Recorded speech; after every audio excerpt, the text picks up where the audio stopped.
የጤና አገልግሎት ጥራትን ለማስጠበቅ በ2.8 ቢሊዮን ብር ወጪ ትናንት በሐዋሳ ለምረቃ ከበቁት ፕሮጀክቶች መካከል የጡት ወተት ባንክ ይገኝበታል። በኢትዮጵያ የመጀመሪያው ነው የተባለው የጡት ወተት ባንክ የጨቅላ ሕጻናትን ሞት ምጣኔ ለመቀነስ እንደሚያግዝ ነው በምረቃ ስነስርዓቱ ላይ የተጠቀሰው። ከሐዋሳ ሸዋንግዛው ወጋየው ዝርዝር ዘገባ አለው።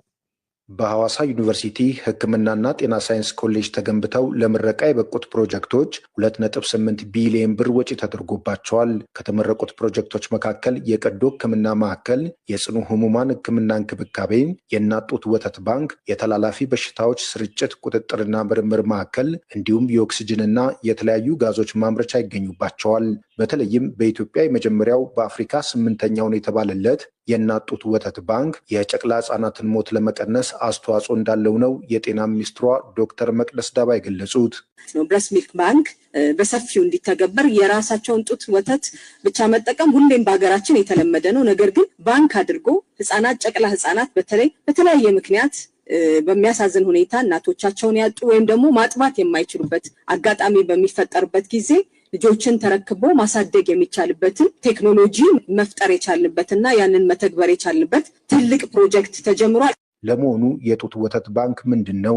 እንዴትስ ነው አገልግሎቱን የሚሰጠው? በሐዋሳ ዩኒቨርሲቲ ሕክምናና ጤና ሳይንስ ኮሌጅ ዋና ስራ አስፈጻሚ ዶክተር ፍጹም ወልደ ገብርኤል የጡት ወተት ባንክ ምን ማለት ነው ለሚለው እናቶች ልጆቻቸውን መመገብ ሳይችሉ ሲቀሩ ወይም ደግሞ በተለያየ ምክንያት እናት ለልጇ የሚበቃ ወተት ማመንጨትና መስጠት በማትችልበት ሁኔታ ላይ ለሌሎች እናቶች ወተት ተለግሶ ጤናማነቱ ተጠብቆ ሲከማችና ከክምችቱ ደግሞ ወጥቶ ለእንዲህ አይነት ህጻናት ሲውል የጡት ወተት ባንክ እንላለን። ስለዚህ ባንክ የሚባልበት ዋናው ምክንያት እናቶች ፈቃደኛ የሆኑ እናቶች የሚለግሱት ወተት በአንድ ላይ ተጠራቅሞ ለስርጭት የሚዘጋጅበት ሲስተም ነው እንደ ባንክ ተብሎ የሚጠራው።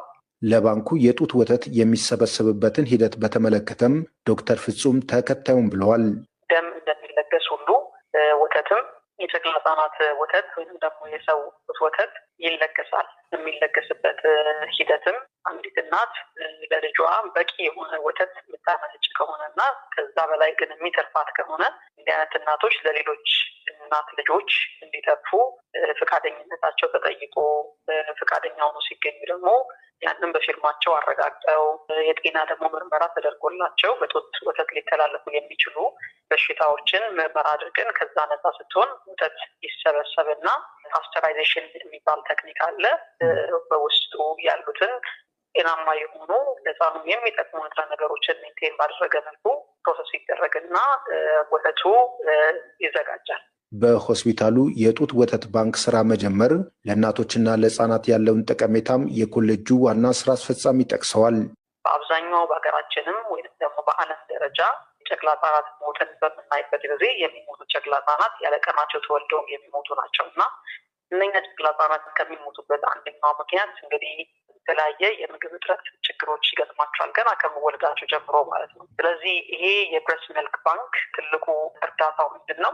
እነኚህ ጨቅላ ህጻናት በተወለዱ ጊዜ በተለይ ደግሞ ያለቀናቸው የተወለዱ ጨቅላ ህጻናት ያለቀናቸው ከተወለዱ ጨቅላ ህጻናት እናቶች የሚሰበሰብ ወተት ሲሰጣቸው ለአንጀታቸው ምቹ ከኢንፌክሽንም የሚከላከላቸው ከዛ ደግሞ በጣም ጠንካራ የሆኑ ንጥረ ነገሮችንም የሚይዝ አንቲቦዲ የምንላቸውንም የሚይዝ ስለሆነ ለበሽታም የሚከላከሉበት አቅም የሚሰጣቸው። ስለዚህ በአጠቃላይ ያንን በመመገባቸው አንጀታቸው ጤናማ ይሆናል።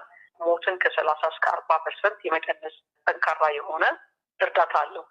የፌዴራሉ መንግስት በመደበው በጀት የተገነቡት እነዚሁ ፕሮጀክቶች የሲዳማ ክልልና በዙሪያው የሚገኙ ከፊል የኦሮሚያ ነዋሪዎችን ተጠቃሚ እንደሚያደርጉ በምረቃ ስነስርዓቱ ላይ ተጠቅሰዋል።